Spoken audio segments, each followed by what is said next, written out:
தர்மத்தின் வாழ்வதனை சூதுகவும் தர்மம் ஒரு நாள் வெல்லும் என்பதை போல புரட்சித் தலைவர் வாசகத்துக்கு இணையாக இந்த கூட்டத்தை எதற்காக அறிவித்திருக்கிறார் என்றால், நிறைய அரவணையில கூட்டம் நடத்தி சில விஷயங்களை கூட நகருக்கு சொல்லிட்டான். திருமண பிரச்சாரத்துலதான் ஆர்ப்பம், திருமண பிரச்சாரத்துல வீதி வீதியாக மக்கள்கிட்ட பணியில சொல்ல முடியும் என்பதற்காக இதை சொல்லிக் கொண்டு இருக்கிறோம். இந்த நகர்மன்ற நாரிப்படதை இங்கு அனைவரும் சொன்னார்கள். நகர்மன்ற மட்டுமல்ல இங்கே இருக்கக்கூடிய தம்பி நகரசபை இருக்கக்கூடிய சட்டமன்ற உறுப்பினர் தம்பி வருகின்ற இருக்கக்கூடிய தம்பி சரவணன்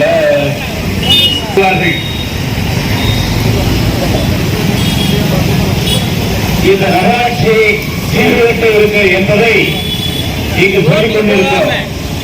அனைவரும் சொல்லிக் கொண்டிருக்கிறார்கள். இந்த நகராட்சிக்கு ஒரு வரலாறு உண்டு. இந்த நகராட்சிக்கு என்ன வரலாறு என்றால், குப்புசாமி சேர்வ காலத்திலிருந்து ராமகிருஷ்ண கால வரையில் அந்த நகராட்சிக்கு செலவழிக்கப்பட்ட தொகை 54 வருஷம் செலவழிக்கப்பட்ட தொகை 83 கோடி 60 லட்சம் ரூபாய். 2005 2010 வரை நான் நகர்மன்ற தலைவராக இருந்த போது இந்த நகராட்சிக்கு செலவழிக்கப்பட்ட தொகை 247 கோடி. 5 வருஷத்துக்குள்ள 247 கோடிக்கு திட்டங்கள் நிறைவேற்றிய ஒரே நகர்மன்ற தலைவர் நான், என்னை தவிர வேற யாரும் இல்லை.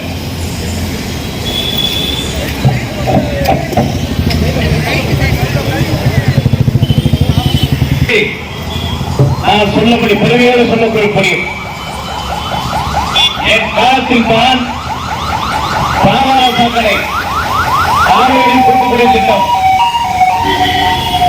ஆரணி சாலை, கலனமேடை, காற்றரசு, முழுப்பாடு பிள்ளை, புதிய பிள்ளை, இப்படிப்பட்ட நல்ல திட்டங்களை ராமாவரம் நகருக்கு கொண்டு வந்துள்ளார் என்பதை பெருமையோடு சொல்ல முடியும். அது மட்டுமல்ல, இந்த ஊரையில் முன்னாடி 3 அடி தூக்கி பேவர் வச்சு எங்கிட்ட 2 பேவர் வச்சு ரோடு போட்டதே நான். 247 கோடிக்கு திட்டங்களை வச்சினார்கள். பாவான சாக்கடை அமைத்தோம். இந்த பாவான சாக்கடை அமல்படுத்திய புரட்சித் தலைவர் அம்மா அவர்கள் அந்த திட்டத்தை நிறைவேற்ற பொழுது இந்த ராமநாதத்தில் நாம் போட்ட பாவான சாக்கடையை தான் சிவகங்கையில் போட்டிருக்கிறார், காரக்குடியில் போட்டிருக்கிறார்கள், புதுக்கோட்டையில் போட்டிருக்கிறார்கள். இன்னும் சொல்லப்போனார் கருணாநிதி ஊரிலே போட்டிருக்காங்க, திருவாரூர்லே, மதுரை ஜெயந்திபுரத்தில் போட்டிருக்காங்க. இந்த பாதாள சாக்கடை குறையவில்லை. அதை பணி நிறைவு செய்யக்கூடிய டெண்டர் விடுறாங்க, வருஷத்துக்கு ஒரு டெண்டர் விடுறாங்க. அந்த டெண்டரை எடுத்து விட்டு வீட்டில் வச்சுக்கிட்டு எந்த வண்டி எங்கேயும் வேலை பார்க்கறது இல்லை. அது வேலை பார்க்கறதுனா எங்கேயும் வந்தாலும் போட வச்சா ஓடிட்டு இருக்கோம். இந்த நகராட்சியை கூட உடைச்சு விடுறதுக்கு காரணமே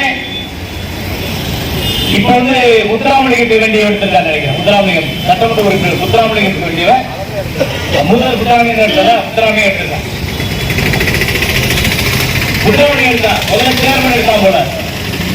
எடுத்துட்டு அந்த டெண்டர் எடுக்கிற காசை வீட்டில் வச்சுட்டு முன்னாடி பிள்ளைக்கு செலவழிச்சுட்டு எங்க கொடைக்கானலோட ஒரு ஹோட்டல் கட்டி திறந்துட்டு இருக்காங்க. அதுல சீராளர்கள மக்கள் பணியாற்றுவதற்கு சட்டமன்ற உறுப்பினர்களை, மக்கள் பணியாற்றுவதற்கு நகர்மன்ற தலைவர்களை இந்த மக்கள் வாக்களித்த மக்கள் ஏமாந்து இருக்கிறார்கள். நான் எதற்காக சொல்கிறேன் என்றால், ஒரு அரசியல்வாதி வந்தவுடன் மக்களுக்கு என்ன பணியாற்ற வேண்டும், மக்கள் பணி என்ன சிறக்க வேண்டும் என்பதை யோசிப்பதே இல்லை. அவர் வந்தவுடனே மாட மாளிகை கட்ட வேண்டும், கூடை கோவிலம் கட்ட வேண்டும், 1க்கு 10 கார் நிற்க வேண்டும், நம்மை சுற்றி கலர் உடன்பிறப்புக்கெல்லாம் நிற்க வேண்டும் என்பதை நினைக்கிறார்கள். தவிர ஏழை மக்கள், எளிய மக்கள், தாழ்த்தப்பட்ட மக்கள், பிற்படுத்தப்பட்ட மக்கள் வாழக்கூடிய தமிழகத்தில் அன்றாட பிரச்சனைகள் மக்களுக்காக பணியாற்றக்கூடிய ஒரு திருவிழா வரவில்லை. ராமசாமி காலத்தில் முடித்தது. எதுக்காக சொல்றேன், அண்ணே ராமசாமி வருவார், ஒரு தேர்தல் ஒரு பிரச்சனை என்ன நடந்து போவார், பிரச்சனையை சந்தித்திருக்கோம். அதே மாதிரி நான் தான் ராமசாமியினர் ஊரை பாராட்டும், மாணவர்கள் ராமசாமியை இதை பாராட்டுவார், என்னுடைய உழைப்பார். அப்படி ஏற்றத்துக்கு பணியாற்றக்கூடியவர்கள் ஆகலாம். இப்பதான் அரசியல்வாதிகள் எவ்வளவு உட்கார்ந்துக்கிறாங்க, அட்டகால் போட்டுக்கிறாங்க. நாங்கெல்லாம் நகர் கூட்டத்தில் நாங்கெல்லாம் வந்து நகரத்தில் இருக்கும் போதுதான் அவ்வளவு பணியாற்றி இருந்தது ஊர். அது எங்களுக்கு தான் தெரியும், தான் தெரியும். 247 கோடிக்கு திட்டங்கள் இருக்கிறதா? இந்த ஊர்ல ஒரு பைசா அரசு வாங்கியிருக்கா? இல்ல. மாவட்ட நகர்மன்றத்தில் ஒரு கூட்டம் நடத்துற பொதுமக்கள் யாரையும் காசு வாங்கக்கூடாது, அனாவசியமா காசு வாங்கி எங்களுடைய பேரை கெடுக்கக்கூடாது. மாவட்டம் ஒரு கூட்டம் நடத்தியவர் தான் நகர்மன்ற தலைவர் ஆக்கப்படும். இன்றைக்கு கம்யூனிஸ்ட் கட்சிகள் தோழர்கள் இருக்கிறார்கள். ஒரு இடம் சொல்ல முடியுமா? சொல்ல முடியாது. எங்களுடைய பணி மக்கள் பணியை தவிர எந்த பணியும் இல்லை. ஏழை மக்கள் எளிய மக்களை தவிர எங்களுக்காக சம்பாதித்ததில்லை. அப்படிப்பட்ட நகர்மன்றத்தை இன்னைக்கு வீணாக்கி கூடுதலப்பட்டுக் கொண்டிருக்கிறார்கள். அங்கே உள்ள நான் நுழைவேன், நுழைஞ்ச விட ஒரே கூட்டம் இருப்பாங்க. கூட்டம் பண்ணிக்கிறேன்.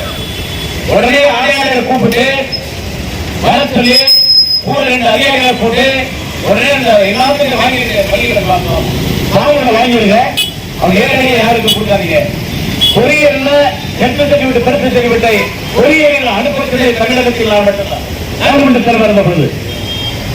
அப்படி மக்கள் பணி ஆட்ட வர வேண்டும் தவிர கொள்ளையடிக்கிற கும்பலுக்கு தலைவராக இருக்கிறார் ஸ்டாலின்.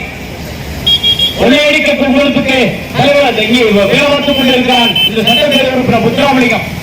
அவன் தம்பி அண்ணா எனக்கு ஒரு தரணி முறையை பேசியிருக்கார். அவன் அண்ணன் இந்த சட்டப்பேரவை உறுப்பினர், அவன் தம்பி ஒரு சித்திரக்குள்ள மாதிரி இருந்துட்டு வசூல் வேட்டையினுடைய மன்னன் சொன்னார். சொல்ல புதுக்கோட்டையில இன்றைக்கு புதுக்கோட்டையில சமத்துவம் கட்டிருக்காங்க. அந்த சமத்துவத்துல அந்த 100 வீடு சமத்துவத்தை கட்டிருக்காங்க. அந்த சமத்துவ வீட்டை அப்படி தோண்டி எடுத்தா களிமண் மாதிரி வரும். ஏன்னா இந்த பகுதியில வசிக்கிறவ இங்க பகுதியில உள்ள ஒரு தொண்டன் வந்து இங்க வந்து சட்டமன்ற உறுப்பினரா நகர்மன்ற தலைவர் அந்த மக்களுக்கு பணியாற்றக்கூடிய திறமை களிமண் வந்துச்சுன்னா அதுல வந்து நம்மளுடைய பிள்ளைகள் குழந்தைகள் படிக்கும் பொழுது இளைஞர்களை எத்தனை குழந்தை இறக்கப்படுவது தெரியவில்லை. அதற்கு உள்ளே போகக்கூடிய அதிகாரிகளும் துணை கொள்கிறார்கள். அவ அதிகமா கமிஷன் கேட்டால அதுக்கு துணை கொள்ள. அது மட்டுமல்ல, மண்டபத்தில் முதலாள் பிடிக்கிறார்கள். குடித்தவுடன் 150 கோடிக்கு சிறை போடுகிறார். மறுநாள் பார்த்தா அது கெமிக்கல். வேளாண் பிடிக்கிறான் 105 கோடிக்கு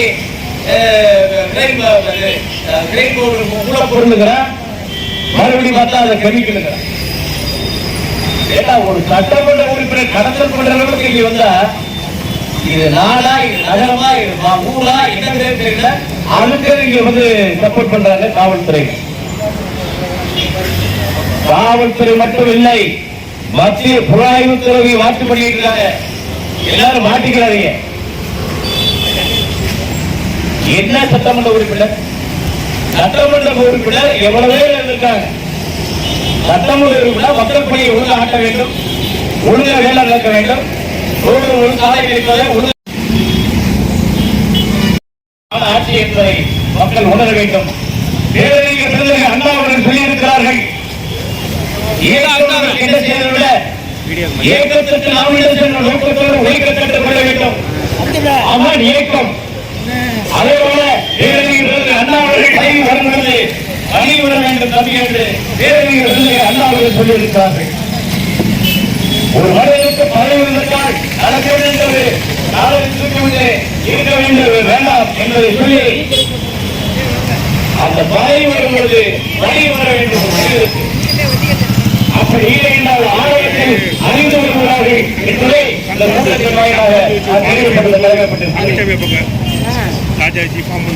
ஏழை மக்கள் எளிய மக்கள் தாழ்த்தப்பட்ட மக்கள் பிற்பட்ட மற்ற மக்களுக்காக வாழ்ந்த புரட்சித் தலைவர் எம்ஜிஆர் அவர்கள், புரட்சித் தலைவர் அம்மா அவர்கள், ஏழை மக்களுக்காக வாழ்ந்த தலைவர் புரட்சித் தலைவர் அவர்கள் சத்துணவு வைத்துக் கொடுத்தார். ஏழை மக்களுடைய அன்றாட பசியை தெரிந்து சத்துணவு வைத்துக் கொடுத்த புரட்சித் தலைவர் எம்ஜிஆர் அவர்கள், அவரை அப்படிக்காம ஆட்சியர் புரட்சித் தலைவர் அம்மா அவர்கள், ஏழை மக்களுக்காக வேலைக்கு தந்தம் லேப்டாப் இப்படி பல்வேறு திட்டங்களை அமைத்துக் கொண்ட புரட்சித் தலைவர் அம்மா அவர்கள் நல்ல திட்டங்களை இந்த நாட்டுக்கு அர்ப்பணித்த தலைவர்களை புரட்சித் தலைவர் அடுத்து புரட்சித் தலைவர் எடப்பாடி அவர்கள் இந்த நாட்டுக்கு பணியாற்றக்கூடிய ஒரு நல்ல தலைவராக திகழ்ந்தார். அம்மா 4 கிராம் தங்கம் கொடுத்தார்கள். 8 கிராம் உயர்த்தி கொடுத்த ஒரு புரட்சித் தலைவர் எடப்பாடியார் அவர்கள். அப்படிப்பட்ட நல்ல தலைவர் இந்த நாட்டுக்கு கிடைத்திருந்தார். அப்படிப்பட்ட தலைவர் மீண்டும் வர வேண்டும், ஆட்சியில் அமர வேண்டும். அப்படி அமர்ந்தால் நாட்டுக்கு நல்ல திட்டங்களை அர்ப்பணிக்க முடியும். அம்மாவும் புரட்சித் தலைவரும் புரட்சித் தலைவர் எடப்பாடியார் கொடுத்த திட்டங்கள் எந்த திட்டமும் நாட்டு மக்களுக்கு இல்லை. அம்மாவுடைய உணவகம் எங்கே இல்லை. ஏழை மக்கள் சைக்கிள் வண்டி ஓட்டுற ரிக்ஷா வண்டி ஓட்டுறோம்னா சாப்பிட்ட இடம் தான் அம்மா உணவகம். அது மட்டும் இல்ல, எத்தனையோ கிராமத்தில் சிறந்த வந்து சாப்பிட்டாங்கன்னா அம்மா உணவகம் உணவகம் இல்லை மூடிட்டேன் எங்க பார்த்தா இப்படி நல்ல திட்டங்களை மூடிய கட்சிதான் மாநில ஆட்சி. என்னடா திராவிட மாடல் ஆட்சி? கடத்தக்காரரை கொள்ளையடிக்கிற கும்பலை வந்துகிட்டு ஸ்டாலின் மாடல் அரசு என்ன அரசு? சென்றடைய வேண்டும். இந்த ராமநாதபுரம் நகராட்சியில் மாநகர